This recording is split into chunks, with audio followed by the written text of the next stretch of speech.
You're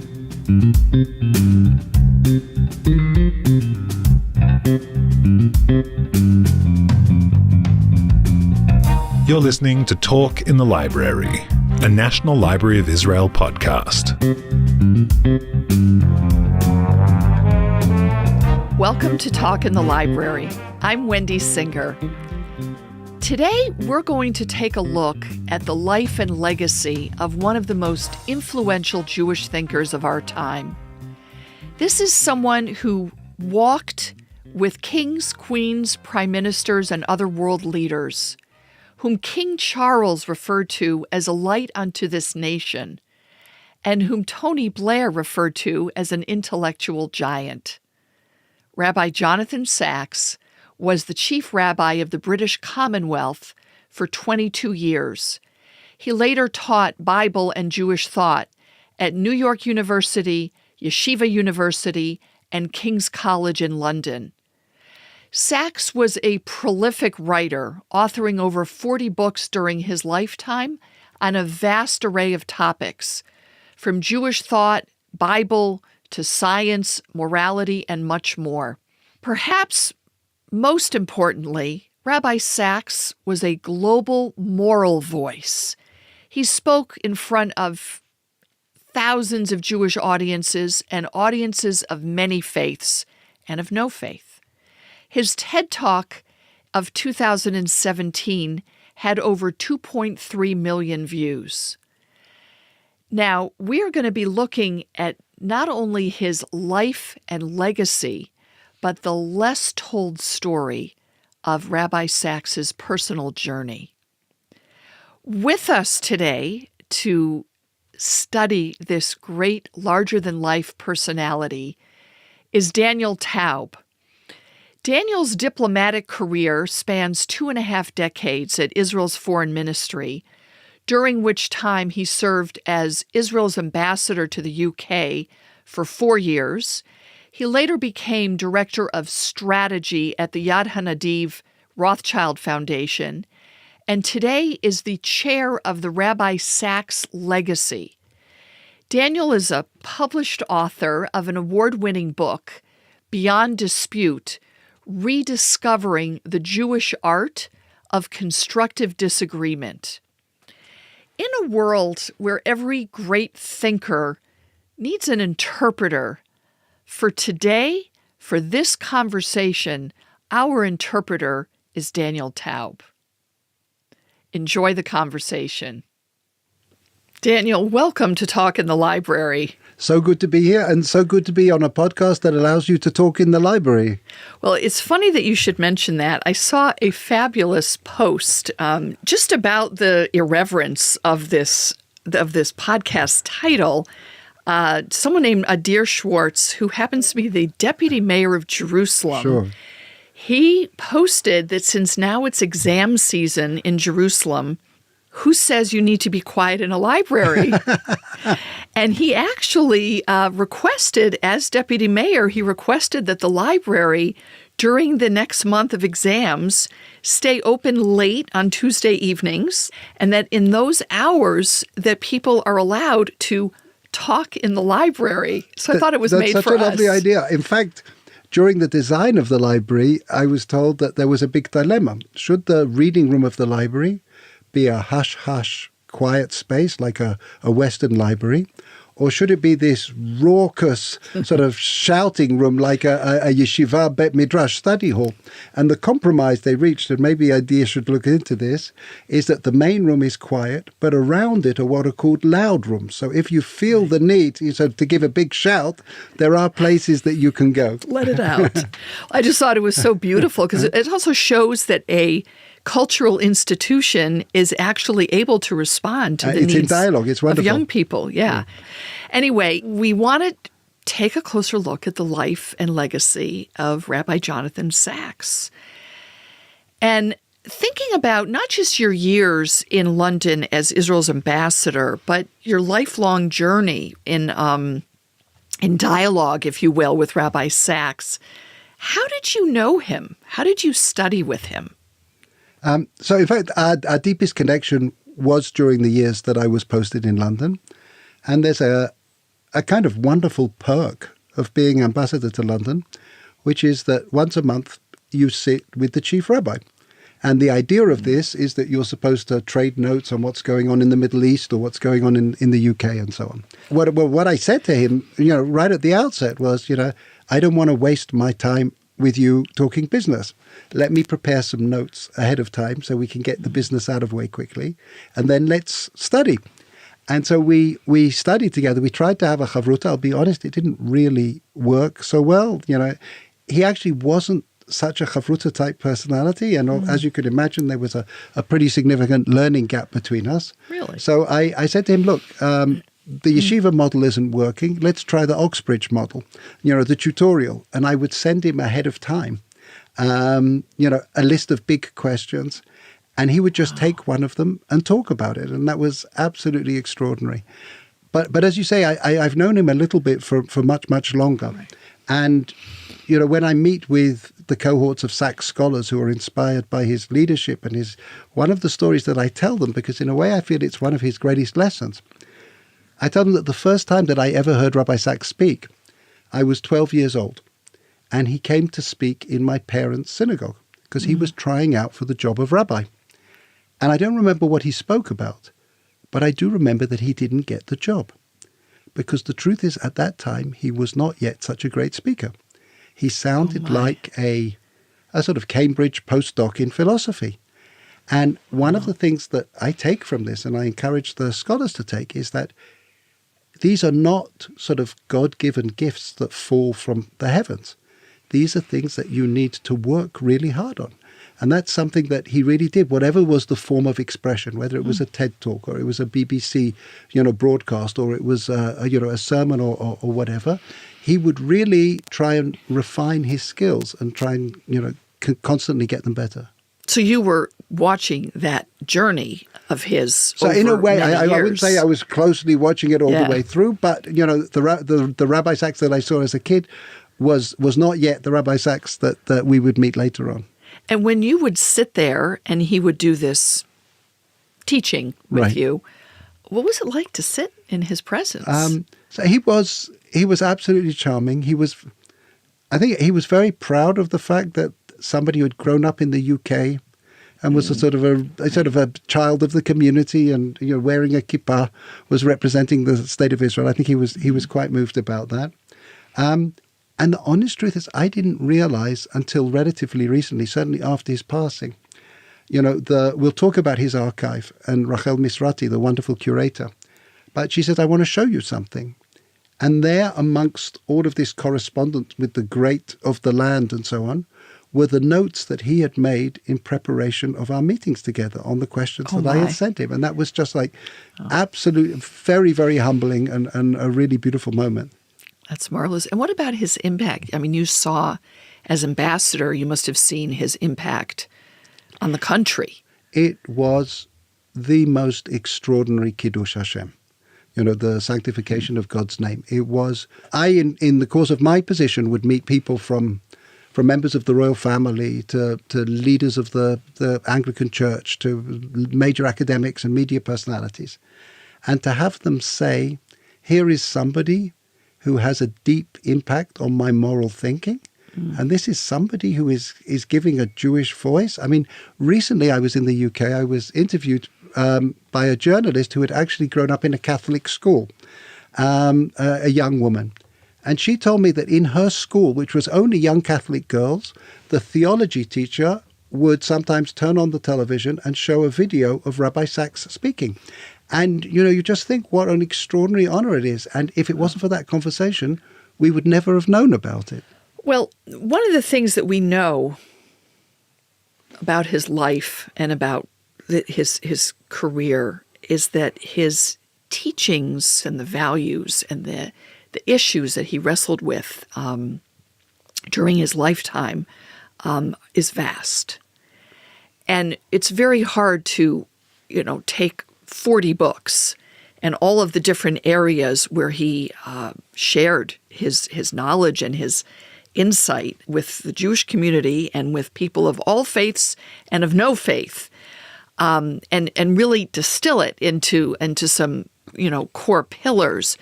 But there must be some common threads in his lifetime of teaching. And what can you share? So first, it's not just that he wrote 40 books, more than 40 books, but actually he didn't write his first book until he was 40, which is also quite staggering. In one sense, I think his books fall into two categories. There are the sort of the outward-facing ones and the inward-facing ones. He once wrote that the Torah is a commentary on life and life is a commentary on the Torah. So there is one set of books where he's basically bringing the wisdom of the world, to a deeper understanding of traditional holy texts. And that's really to broaden Jewish understanding. And at the same time, there are these extraordinary books that became very significant, where he's bringing Jewish wisdom to the challenges that are facing broader society. If I was to try and think of a couple of themes that run through both of those sets of books. So the first is he's very careful to make a distinction between societies that are based on a social contract and societies that are based on a covenant. And he says we have a tendency to build our societies on a contractual sort of platform, which means that we're concerned about our rights and our interests and enforcement and so on. But ultimately, they don't create a sense of community. If we want to create a sense of community, we need to have covenantal societies.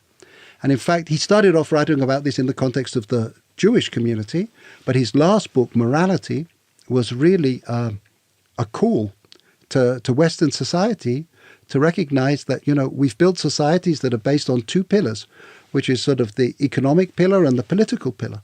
But there is a pillar of community, of social capital. And I'll just mention in passing, he was very, very careful not to criticize Israel.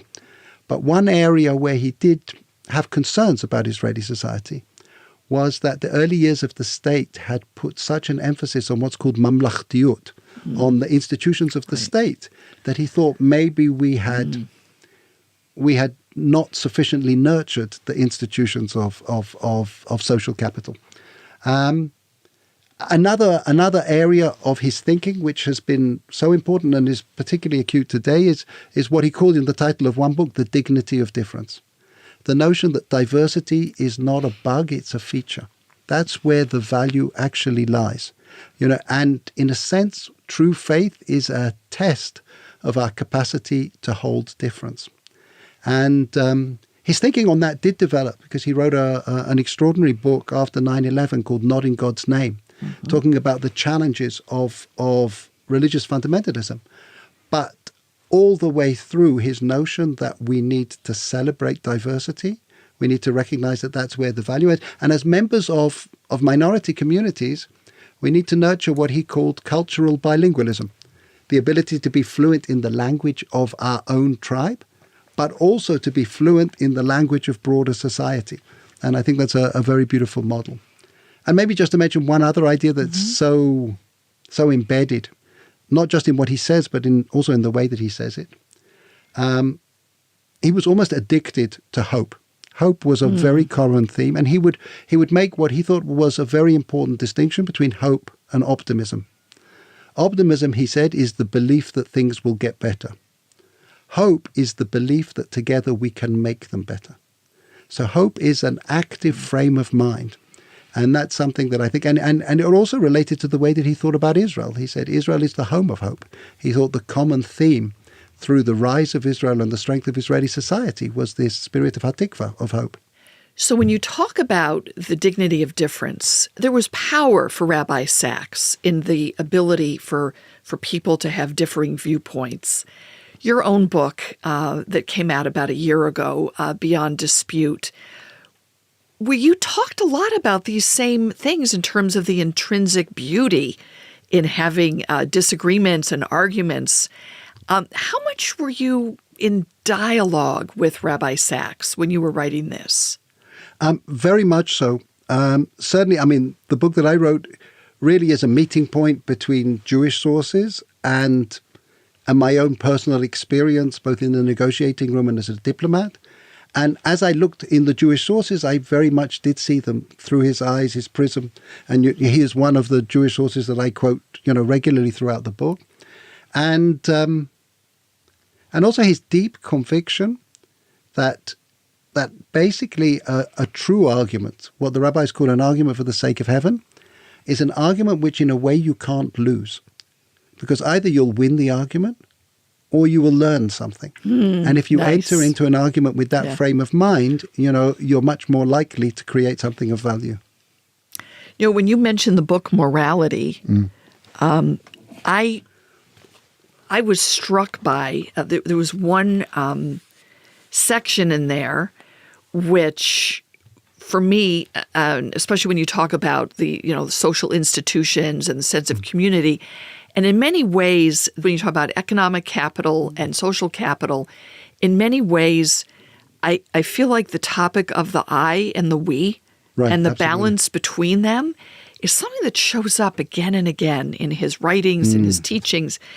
There was a great line in here where he quotes Schopenhauer. What do porcupines do in winter? If they come too close together, they injure one another with their spines. But if they stay too far apart, they freeze in the cold. It is not easy to get the balance right.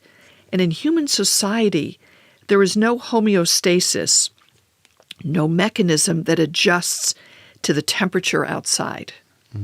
So I think one of the gifts of this kind of writing is that it doesn't give you the answer, but it gives you a mental model that helps you struggle with these issues. And these issues are going to change.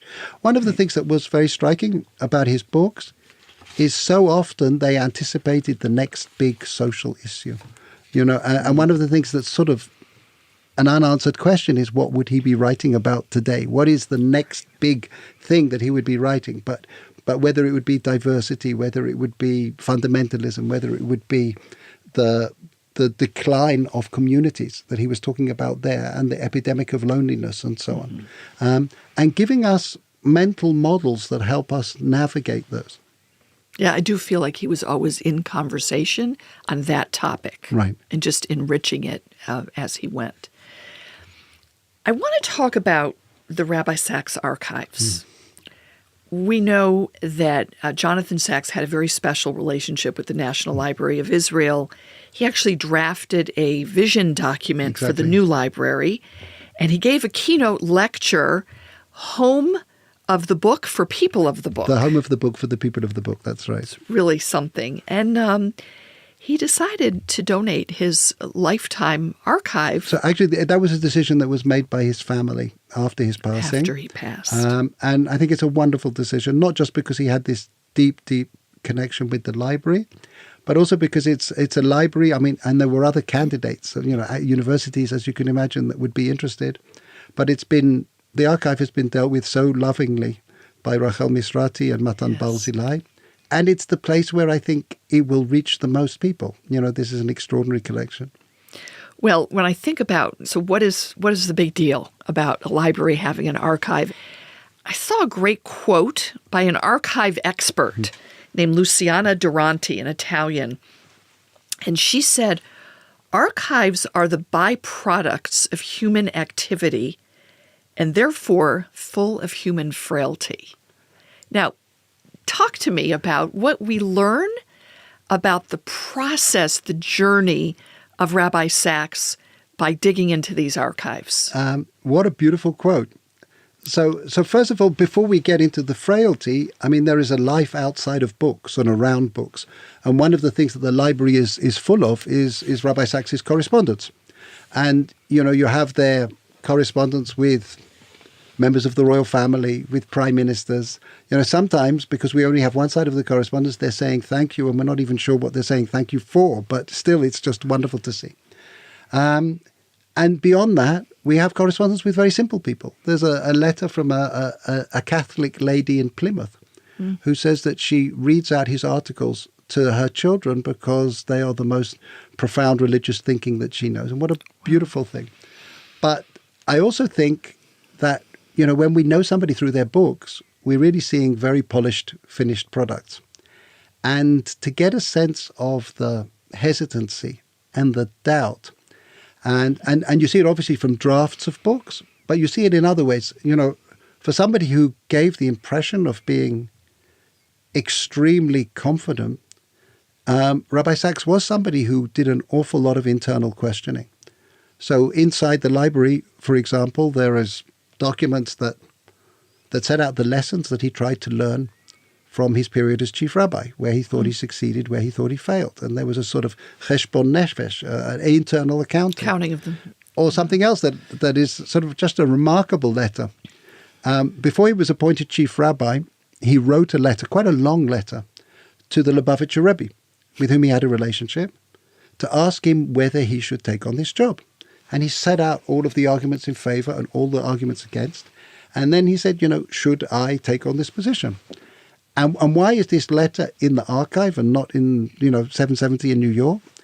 Because instead of writing an answer, the Rebbe sent the letter back. And he had worked as a proofreader early in his life. And he simply took the words, should I, and turned them round to I should. And that was his advice to Rabbi Sacks on why he should take on the job. It's a very pithy response to a very long letter. That's exactly right. What are some other pieces in the archives that, you're sitting there with Rachel Mizrahi and you're going through the correspondence, the writings, the drafts, the manuscripts? I would say so first of all, one of the things that's almost depressing is to see the notes that he made for some of his great speeches. Like you mentioned this speech in the library, Home of the Book for the People of the Book. And the notes that he made are simply a line of words down one side of a page. And he would stand up and from that give an oration that you would consider had been polished and refined and so on. So there's something remarkable about that. There's his advice to students on how to make a good sermon, a good Dvar Torah. And something that is genuinely sad are his plans for the future. He was very strategic and he was constantly planning, books, lectures, projects and so on. And so we have a little glimpse at some of the things that, we might have seen, but unfortunately aren't with us. Lifetime ahead that he still could have had. Exactly right. I agree with you that there's like, it's almost like an archaeological dig. There's just so many different layers that you can understand about his intellectual development by going through these papers. One of the things that I think is very striking about him as a person and as a moral voice is that he was able to speak the language of a very modern world. He was always speaking to, grappling with issues of the day in a way that was accessible. I know you talked about that at the event that you moderated at the John's Wood Synagogue in London a few months ago. Is there any particular teaching or core topic of Rabbi Sacks that you feel speaks to our reality, our current reality? Sure. First of all, I think you're absolutely right. I think he made a conscious decision to come down from the ivory tower and make himself as accessible as possible. At one place, he writes about the fact that he chose to write in what he called a middle-brow way, not a highbrow way, so that it would be accessible. And the other thing, his team will testify, he was always extremely enthusiastic about using new technologies. So, if he could do sort of whiteboard animations, I don't know if he did TikTok, that might have been after his time, but I'm sure he would have done, whatever was the best medium for getting the message out, he would be there with enthusiasm. I saw there were a number of animated videos. They're extraordinary. Some of them are really very and simply the website is something that's an extraordinary asset that is very, very welcoming. I think one of the subjects that people are turning to Rabbi Sacks a lot on at the moment is the issue of anti-Semitism. And I think he had a couple of messages there that were very important. So the first one was a message to the broader community, to the wider world. And he'd say, anti-Semitism, Jews are its victims, but it's not about the Jews. It's about a sickness in your society. It's a pathology. And he would describe this virus as being a virus that basically projected onto the Jews the worst crime of the generation. So in the Middle Ages, when societies were religious, then Jews were portrayed as the Christ killers. You know, in 20th century Germany, where the highest value was race, then Jews were portrayed as Untermenschen, as a sort of racially impure. And he said today, when for a lot of the Western world, human rights has become the highest value, Jews are portrayed as the ultimate violators of human rights. And I think that kind of framing that helped people understand that this was a pathology that was resurfacing. I think his message to Jewish people was no less important. And that was, we cannot allow ourselves to be defined by anti-Semitism. You know, we are the victims of anti-Semitism, but it is not who we are. And that is why, for him, I think one of the deepest ways of responding to anti-Semitism was through pride, was through Jewish pride. He would tell a wonderful story about a rabbi in Moscow. And a young woman came to see him, and she didn't look Jewish at all. And she came to see him in a terrible state. She said, look, I was just walking down the street, and a bunch of louts shouted after me, Žid, Jew. And nobody knew that I was Jewish. How do they know? And she felt terrible. And the rabbi turned to her, and he said, look at me. I wear a long black coat, a black cap. I've got a beard. And yet those louts don't call Jew after me when I walk down the street. Why do you think it is? And she thought for a while, and then she said, because they know I will take it as an insult and you will take it as a compliment. And that for him was the message of the importance of pride in responding to Jewish hatred. Well, it's very strong. He has that quote, a non-Jew respects... A Jew who respects his tradition or respects himself. I think that's absolutely true. What's the full quote? I think it comes in a number of different places. But yeah. Non-Jews respect Jews who respect Judaism, or something of that. I think that's right. That's right. It's really something. So you talk about this whole frame, which you gave from Middle Ages till today about anti-Semitism, and we're right in the season of Purim, which will be celebrated by Jewish communities around the world. And what is his teaching around Purim? Exactly that. I mean, he does trace anti-Semitism back to one of the first anti-Semites, who was Haman in the Purim story. And Haman, when he is trying to recruit King Ahasuerus for his campaign against the Jews, tries to use exactly this prejudice. He says there is this people scattered amongst us that is not like us, whose laws are different from us. And this is why Rabbi Sacks was so insistent that the true role of faith is to equip us to accept difference, to welcome diversity, and that it's the failure to be able to do that is a fundamental cause of anti-Semitism. You have a big job as chair of the Rabbi Sacks Legacy, and you are one of the key people that is charged with how will Rabbi Jonathan Sacks be remembered? I know obviously you have endless tools that he left behind at your disposal, but I'd be curious to hear, how are you looking at this? So it's extraordinary, actually, what's happened. It's 5 years since his passing. And I think Rabbi Sacks will be one of those people whose impact after their passing is considerably greater and their reach broader. And I'll be honest, I can say this on behalf of the trustees and the family. The question isn't really about how he will be remembered, but the question that really occupies them is how his teachings will be spread and how they can contribute to society. And, all around the world, there are educational programs, there are days of learning, there are, lecture series and so on, which are really taking off. There are scholars, cohorts of scholars, who are making this teaching their own and spreading it further. What I think is particularly special, and I think would have given Rabbi Sacks particular satisfaction, is what's happening in Israel. Because in Israel, the potential is there not just to change a community, but to actually change a society. And we're beginning to see that happen. We have educational programs. We have one educational program based on his teachings that reaches 70,000 Israeli students, half of them religious, half of them secular. We're in 37 mechinot, leadership academies, pre-army. We have master's students. We have doctoral students at an academic center in Bar Ilan. And I think one of the things that is really a cause for hope is to see how broad the spectrum of Israeli society that connects to the same teaching is. And it really does give you a sense that there is more that unites us than divides us.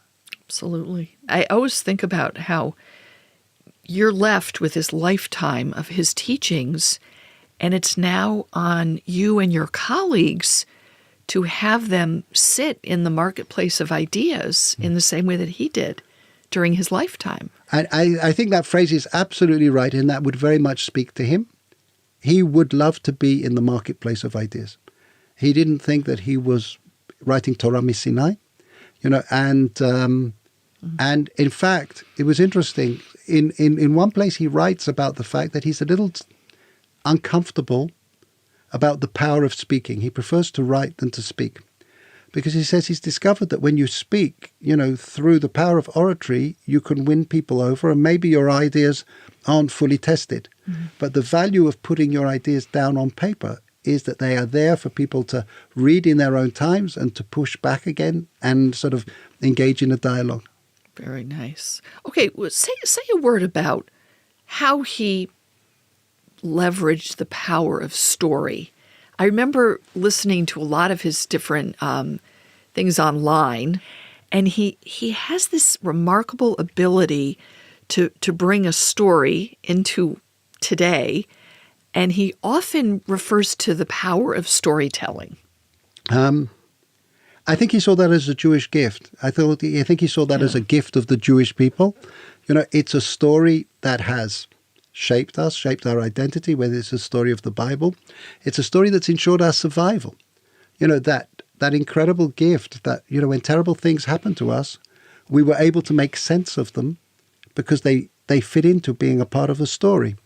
And, in a sense, Ezra the prophet led to the survival of the Jewish people by actually saying, if bad things happen to you, it's actually because of your failings, not of God's failings.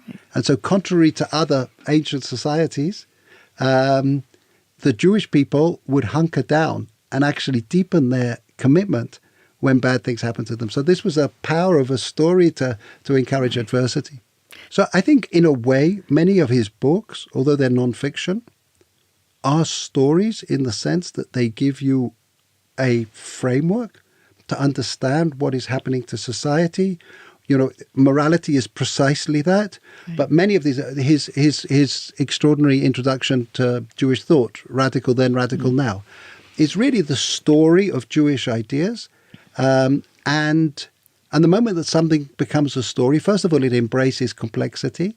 And the second thing it becomes portable. It becomes something that you can carry with you. And I think that gives a tremendous power.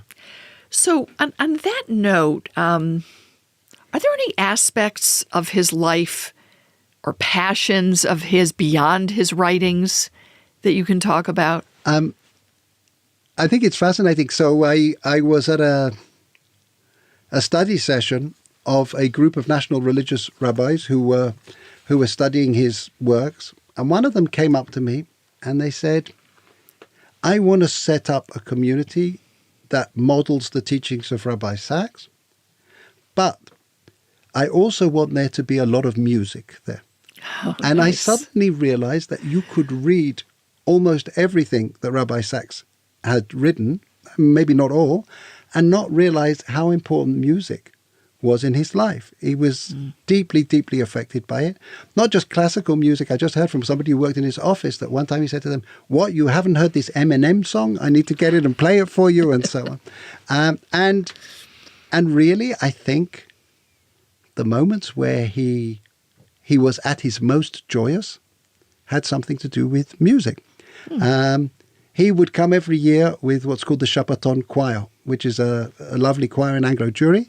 They would come to Israel. They would travel around, go to schools and hospitals and perform for people, and he would stand up and sing along with the rest of them. That's great. And his favorite song was a song that was specially written by Stephen Levy for the Shabbaton Choir. It's called Oseh Shalom. In a way, it sort of became his theme song, as it were. And just to see him, sort of his face surrounded by children singing this song, you could see that, in a way that was a different level of life that he was living at that moment. I actually saw the clip of it that you sent me, and it's beautiful. You really see the light. Exactly that. Yeah, it's really something.